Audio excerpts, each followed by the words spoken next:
Hello નમસ્કાર મિત્રો, દરેકનું હાર્દિક સ્વાગત છે. મિત્રો ધોરણ 7 વિષય સામાજિક વિજ્ઞાન પાઠ નંબર 15 લોકશાહીમાં સમાનતા. મિત્રો સ્વાધ્યાયન પોથીનું સંપૂર્ણ સોલ્યુશન કરીશું, જે તમારે જે છે મિત્રો સ્વાધ્યાયન પોથીમાં લખી લેવાનું રહેશે. અને ચેનલમાં નવા છો તો ફટાફટ ચેનલને સબસ્ક્રાઇબ કરી તમારા મિત્રોને વચ્ચે પણ શેર કરશો. ચાલો શરૂ કરીએ. પ્રશ્ન 1, નીચે આપેલા પ્રશ્નોમાંથી યોગ્ય વિકલ્પ પસંદ કરી આપણે ઉત્તર લખવાનો રહેશે. જેમાં પહેલું છે, આપણા દેશના બાળકોને કેટલા વર્ષ સુધી મફત, ફરજિયાત અને સાર્વત્રિક શિક્ષણનો અધિકાર મળેલો છે? તો મિત્રો 6 થી 14 વર્ષના. 2, આપણને કઈ બાબતોમાં સમાનતાનો અધિકાર મળેલ છે? તો કે ભાષા કે બોલીના આધારે સમાનતા, શિક્ષણ મેળવવામાં સમાનતા અને વ્યક્તિગત વિકાસમાં સમાનતા, એટલે કે આપેલ ત્રણેય. ત્યારબાદ 3, લોકશાહીમાં સૌથી મોટો એકમ સંસદ. તો લોકશાહીનો સૌથી નાનો એકમ તો મિત્રો ગ્રામ પંચાયત. ત્યારબાદ 4, મતાધિકાર માટે કઈ બાબત જરૂરી નથી? તો કે ધોરણ 12 સુધીનો અભ્યાસ. ત્યારબાદ 5, આપણા ભારત દેશમાં કેવા પ્રકારની શાસન વ્યવસ્થા અમલમાં છે? તો લોકશાહી. અને મિત્રો અબ્રાહમ લિંકનની એક જે છે મિત્રો વ્યાખ્યા પણ છે કે લોકો વડે, લોકો દ્વારા અને લોકોથી ચાલતું શાસન એટલે લોકશાહી. ત્યારબાદ 6, નીચેનામાંથી કઈ બાબત ભારતીય બંધારણ સાથે સુસંગત નથી?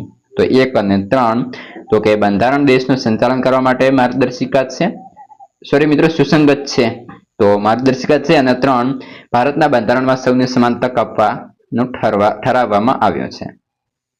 ત્યારબાદ પ્રશ્ન 2, ખાલી જગ્યાઓ પૂરો. પહેલું, ચૂંટણી પંચ દ્વારા દિવ્યાંગ અને મહિલાઓ માટે વિશેષ મતદાન મથકોની વ્યવસ્થા કરવામાં આવે છે. 2, ધર્મ, ભાષા, લિંગ, બોલી કે આર્થિક વિવિધતાઓ વચ્ચે સૌને બંધારણમાં સમાનતા આપવામાં આવી છે. 3, વ્યક્તિના સર્વાંગી વિકાસ માટે શિક્ષણનો અધિકાર મૂળ મહત્વનો અધિકાર મિત્રો છે. પ્રશ્ન 3, ખરા કે ખોટા? જેમાં પહેલું જોઈએ, દરેક વ્યક્તિ અને સમાજને સમાનતાનો અધિકાર બંધારણે આપ્યો છે. સાચું. 2, દિવ્યાંગો, સ્ત્રીઓ અને નાના બાળકોને વધુ મહેનતાણું ચૂકવવામાં આવે છે. ખોટું. બાળમજૂરી સંપત્તિ મેળવવાના અધિકારનો ભંગ ગણાય છે. ખોટું. 4, લોકશાહી દેશમાં સમાનતાને ખૂબ જ મહત્વ આપવામાં આવે છે. સાચું. સૌને સમાન અધિકાર એટલે કાયદા સમક્ષ સમાનતા અને કાયદાનું સમાન રક્ષણ તો સાચું. પ્રશ્ન 4, નીચે આપેલા વિધાનોમાંથી ખોટો શબ્દ છે કે વિધાન ફરીથી લખો. તો કે 14 વર્ષ કરતા નાની ઉંમરના બાળકને મજૂરી રાખવું એ કાયદાનો ભંગ થયો કહેવાય. તે રીતે લખીશું. બીજા નંબરે, વિશ્વમાં સૌથી મોટી લોકશાહી ધરાવતો દેશ ભારત છે. 3, દરેક નાગરિકોને સમાન તક આપવાનું બંધારણમાં ઠરાવવામાં આવ્યું છે. 4, ચૂંટણી પંચ તટસ્થ રીતે ચૂંટણી કરાવે છે. 5, લોકશાહીમાં સમાનતા એ તેનો પાયાનો સિદ્ધાંત છે. પ્રશ્ન 5, નીચે આપેલા પારિભાષિક શબ્દોની સમજ આપો. પહેલું, મહેનતાણું. તો કે વ્યક્તિ પોતે કરેલા કામના બદલામાં જે રકમ કે પગાર લે છે તેને મહેનતાણું કહેવામાં આવે છે. 2, સમાનતા. તો કે સમાનતા એટલે દરેક વ્યક્તિ સાથે સમાન વર્તન કરવું.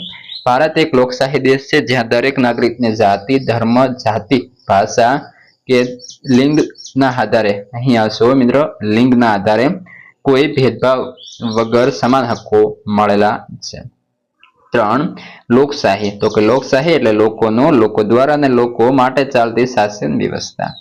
ત્યારબાદ 4, બાળમજૂરી. તો કે બાળમજૂરી એવો ગુનો છે જેમાં 18 વર્ષથી નીચેના બાળકોને કામ પર મૂકવામાં આવે છે. બાળમજૂરી બાળકોના અભ્યાસ, આરોગ્ય અને ભવિષ્ય માટે હાનિકારક છે. 5, મતાધિકાર. તો કે આપણા દેશના 18 વર્ષથી મોટી ઉંમરનો દરેક નાગરિક ચૂંટણી દરમિયાન ધર્મ, જાતિ, લિંગ, બોલી કે આર્થિક ભેદભાવ વિના મતદાન કરી શકે છે. તેને મતાધિકાર કહે છે. મિત્રો બીજી વાત કે આપણે ચેનલ પર તમામ વિષયના સ્વાધ્યાય અને સ્વાધ્યાયન પોથી સોલ્યુશન ઉપરાંત મિત્રો ભૂગોળ પોથી એટલે કે નકશા પોથીના સોલ્યુશન પણ ઉપલબ્ધ છે, જેની લિંક પણ આ વિડીયો ડિસ્ક્રિપ્શનમાં મળી જશે.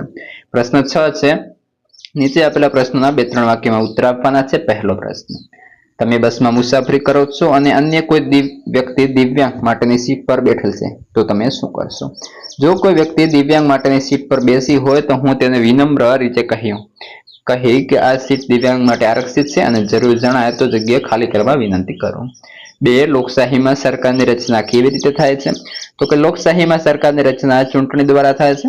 નાગરિકો પોતાના પ્રતિનિધિઓને મત આપીને પસંદ કરે છે. બહુમતી મેળવનાર પક્ષ સરકાર બનાવે છે. આ રીતે લોકશાહીમાં જનતાની ઈચ્છા મુજબ સરકાર રચાય છે. ત્યારબાદ પ્રશ્ન 3, ચૂંટણી પંચ શી કામગીરી કરે છે? કોઈ પણ પ્રકારનો ડર રાખ્યા વિના દેશમાં નોંધાયેલા સૌ મતદારો મતદાન કરી શકે એ માટે ચૂંટણી પંચ ખાસ વ્યવસ્થા ગોઠવીને તટસ્થ રીતે ન્યાયી ચૂંટણી કરાવે છે. તે મહિલા અને દિવ્યાંગ મતદારો માટે મતદાનની વિશેષ સુવિધા છે. મિત્રો બીજો એક તમને જે છે હાલના ચૂંટણી પંચના જે કમિશનર છે કોણ છે ખાસ કરીને કોમેન્ટ કરી દેશો. ત્યારબાદ 4, કાયદા સમક્ષ સમાનતા એટલે શું? તો કે સૌને સમાન અધિકાર એટલે કાયદા સમક્ષ સમાનતા અને કાયદાનું સમાન રક્ષણ. 6, એક સ્થાનિક દુકાનદાર તેની દુકાનમાં 12 વર્ષના છોકરાને કામે રાખે છે. તેમણે આ યોગ્ય કર્યું કહેવાય? શા માટે? તો ના, કારણ કે ભારતીય કાયદા મુજબ 14 વર્ષથી નાની ઉંમરના બાળકોને કામ પર રાખવું ગેરકાયદેસર છે, કારણ કે 14 વર્ષથી ઓછી ઉંમરના કોઈ પણ બાળકને શિક્ષણ મેળવવાનો અધિકાર છે. જો તેની પાસે કામ કરવામાં આવે તો શિક્ષણ મેળવવાના અધિકારનું ઉલ્લંઘન થાય છે. પ્રશ્ન 7, મતદાન મથક ઉપર સ્ત્રી અને પુરુષ મતદાર માટે અલગ લાઈન રાખવામાં આવે છે. આને સમાનતાનો ભંગ કહેવાય? શા માટે? આને સમાનતાનો ભંગ કહેવાતો નથી, કારણ કે આ વ્યવસ્થા સ્ત્રી અને પુરુષ બંને યોગ્ય, સુરક્ષિત અને સરળ રીતે મતદાન કરવાની સુવિધા માટે કરવામાં આવે છે.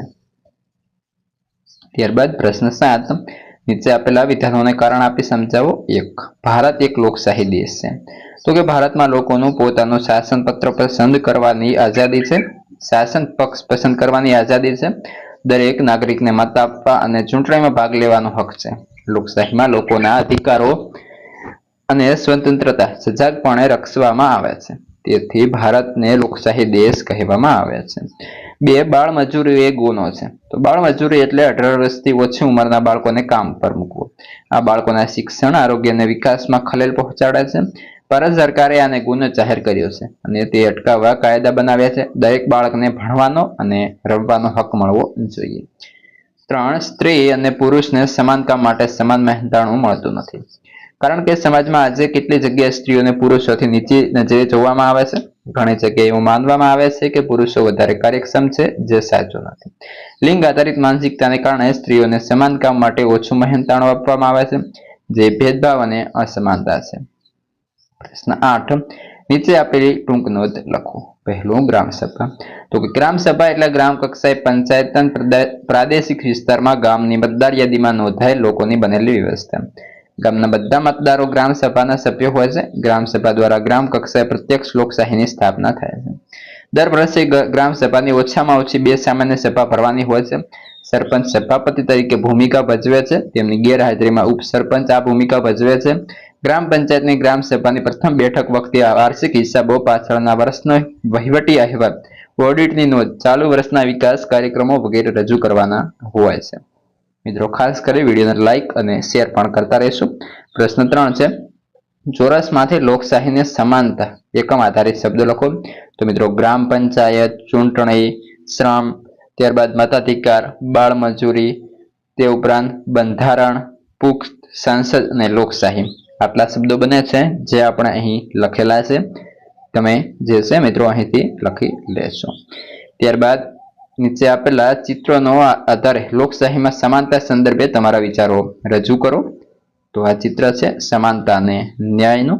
તો તેની અંદર આપણે જોઈએ તો કે લોકશાહી માત્ર બધાને એક સરખી વસ્તુ આપવી એ પૂરતું નથી, પણ દરેક વ્યક્તિ તેમની જરૂરિયાત અને પરિસ્થિતિ અનુસાર મિત્રો જે છે અવસરો આપવા પણ જરૂરી છે. લોકશાહીમાં સમાનતા એ છે કે દરેક નાગરિકને સરખા હકો અને અવસરો મળે, પરંતુ દરેક વ્યક્તિની જરૂરિયાતો અલગ હોઈ શકે છે. ચિત્ર દર્શાવે છે કે માત્ર સરખા સાધનો આપવાથી ન્યાય નથી મળતું.